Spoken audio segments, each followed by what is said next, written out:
guys, it's Sarah, and today I am going to start my Sarah Recommends series. So what this video series is going to be about is different categories or genres of books and books that I would recommend to people to read because I enjoyed them so much. And what I'm trying to do is show my top 5 if I can, if I have a top 5 in every category. I've written down quite a few categories, and I also got some suggestions and requests from you guys, and I'm trying to make my notes and write down my books, and some of them I don't have a top 5 because I haven't read 5 in those categories, but I'm still gonna make the videos. But obviously I won't recommend something if I have not read it. But I'm going to show you, if I can, my top 5 in that category that I would recommend because I enjoyed them so much. And I will also show you 3 books in that category that I personally want to read. So I'm going to start off this series with my favorite genre, which is psychological thriller. A psychological thriller is a thriller book, mostly a mystery, and it takes some sort of twists and turns throughout the book, so it kind of keeps you guessing, which is why it's a psychological thriller, because a lot of times you go into it thinking you know what's happening, and then a big twist happens and it's completely different, and it's something that really makes you think. So here are my top 5 suggestions for psychological thrillers. My number 1 suggestion, always and forever, is Gone Girl by Gillian Flynn. This is one of my favorite books of all time, and this book really got me into this genre and made me open my eyes to it and made me crave more books like this. This book follows a married couple, and it's Nick and Amy, and they are married. However, things are not as wonderful as they seem, and one day Amy's goes missing and is presumed dead because there's a lot of blood, but there's no body. So a big investigation goes into it, and they're looking for her. They're trying to figure out if she's even still alive, and Nick ends up being the primary suspect. And this book takes quite a few twists and turns, so you kind of follow what is going on, and you think you know what's going on, but then it takes a big turn and everything's turned upside down, and then it takes another turn and everything's turned upside down again. So lots of twists and turns in this one. It kept me guessing the entire time. It kept me 100% interested the entire time. And I read this book a few years ago, and I still think about it. Every once in a while, I still think about this book because it has stayed with me for that long. This book is also very interesting because it has an almost entire cast of characters that are terrible. They are terrible people. Every single one of them are terrible people. And it's funny to sit here and read a book that you're enjoying so much, but all the characters are terrible. So that, to me, felt really interesting because you're trying to pick a side on whose side you're on, and you don't really know which way to go. And the ending was something crazy, and a lot of people ended up not liking this book because of the ending.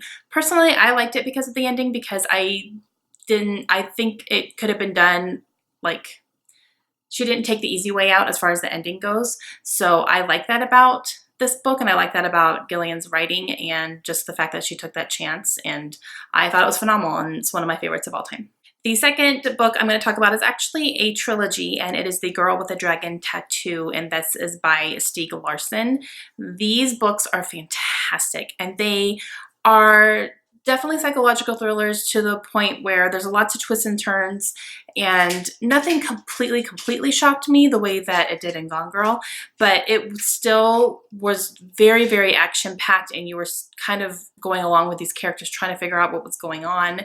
The only thing about these books that I tell people all the time, even though I recommend them, is to stick with it, because especially I think in the first and second books, the first probably quarter to almost half of the book was a little boring, and it was very info dumpy and lots of background that wasn't necessarily needed to move the story along. But I tell people, just stick with it, keep going, because I got to a point where I almost wanted to give up in the first book because I was like, this is boring, I don't understand what's going on, this doesn't seem as good as everyone's saying. But once the action hit, like, boom, I was done, and I flew through the rest of it. So it's definitely worth it to stick with it if you are giving it a try and you're not finding the first probably quarter of it very interesting. Just keep going. I promise it will get better. And the entire trilogy was just fantastic, and I really, really enjoyed them. The third book that I would recommend is Behind Closed Doors. This is by B.A. Paris, and I read this recently, and it completely blew me away. I went into this book very blind. I knew what the basic premise was, but I didn't know any details about it other than that. And that's really the best way to go into this book, because the things that happen in here, I think, would really shock a lot of people. And just the chances that B.A. Paris took with these characters and with the storyline was really brave and really well done. So this book follows a married couple, and it's Grace and Jack, and they seem like the perfect couple, and they seem completely happy and everything's wonderful and people envy them. And of course, nothing is as it seems, because behind closed doors, it's completely opposite. And I just really enjoyed this one. And I'm not going to give any more details about other than that, because you really do need to go into this blind, but I flew through it. I loved it. I thought it was brilliant. The fourth book that I recommend is another book that I read last year, and it is I Let You Go by Claire Mackintosh. And this was actually a debut novel for her, and it blew me away. It was wonderful. This book follows a mother who has lost her infant son in a car accident, and that's something that happens in the very beginning, and you kind of follow the family that is involved in here and also the police investigation, because they are trying to find the other people that were involved in this accident because they ran off. So you really follow kind of two different timelines, and you kind of jump back and forth between them, between the police officers and between the family, and like, you know, how everyone's coping and trying to move on from it, but also trying to find out who killed this little boy. And the twists and turns in here were crazy. I did not see anything coming, and it really threw me for a loop in the best way possible. And the last recommendation that I'm going to give today is You by Caroline Kepnes. And this book I read in the beginning of 2016 as well, and it was one of my favorites of last year. Okay, so this book follows a stalker, and you actively see him stalking women. And the big thing about this book is that this is told from the perspective of the stalker, so you are inside his head. His name is Joe, and he works in a bookshop, and one day a girl comes in looking for a book, and they strike up a conversation, and so naturally he believes that she's the love of his life and he has to be with her, so he gets her information when she's checking out, and he begins to stalk her. You see him stalking her and following her and trying to be a part of her life, and you get it all from his perspective. And it was insane to me, because I found myself rationalizing his actions, even though it wasn't okay. Stalking is never okay, ever, in any way, shape, or form. And I was rationalizing what he was doing. I started to feel a little bit of empathy for him and just find some understanding, which is probably not the point. So it really, like, talk about mess with your head. This one messed with my head.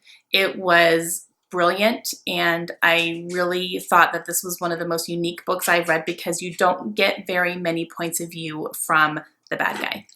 Because of the uniqueness, because of the creepy factor, and because this author made me feel things that I should not be feeling at all, I really loved this book, and it's in my top list.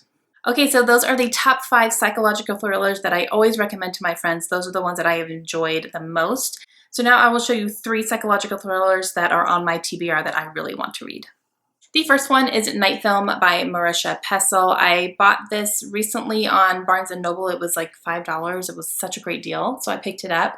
And this book follows the murder of a daughter of a horror film maker. Does that make sense? So there's a guy who is a horror film. I don't know if he's like a director or producer, but he works in that genre of filmmaking, and his daughter ends up dead. It's supposed to be apparently a suicide, but more research into it shows that it was probably a murder, so they go into all this. The coolest thing about this is that in this book there are a lot of like files and pictures and all that. It's not completely all that, so it is an actual textbook as well, but there are a lot of like media things in here and things like this to keep you interested about the case. And so I think that's going to be really unique, and I'm really looking forward to reading this. And the next one that I really want to read is The Perfect Girl, and this is by Jillian McMillan. And Jillian McMillan is a author that I just recently heard about, but I've heard very, very good things, so I'm really excited to check her out and see what she has. And this one follows a young girl named Zoe, who is a musician prodigy. She's in the music world somehow. She gets into an accident where 3 of her friends are dead and she survived, and so there's the aftermath of that, and then her mother takes her away to kind of start over and kind of put that part of their past in the past and move on and not let anyone know about what happened. And then something else happens after that. So Zoe's trying to figure out exactly what in the world is going on around her that is making all these terrible things happen. So that's all I know about it, and that's all I want to know, and I'm excited to read from this author. And the third psychological thriller that I'm really excited to read is The Woman in Cabin 10, and this is by Ruth Ware. And this book follows a woman, I want to say she's a journalist maybe, and she ends up going on a cruise, and she is trying to kind of relax and get away from everything. However, while on this cruise, she notices something fishy that happens, and she kind of finds herself inserted into what happened and trying to figure out who did what and all that. So I've heard mixed things about this one. However, I'm still really excited to read it. I am willing to give any type of psychological thriller a chance to see what it's about. And it's weird because I've heard good things and then I've heard like just okay things. So even if I read this and it's just okay for me, I still don't think I wouldn't regret reading it. So I'm still excited to give it a chance, but this is definitely on my TBR. Okay guys, those are the top psychological thrillers that I have loved and recommend to everybody, and the top 3 that I'm really excited to read. So please leave me a comment down below. Let me know if you've read any of these, if you're planning to check any of them out, and if you guys have any psychological thriller suggestions for me, please leave them down below. I can add them to a list and I can start keeping my eye out for them. This is my favorite genre, so I am always excited to get my hands on a new one. Hope you guys have a great day. I'll see you soon. Bye.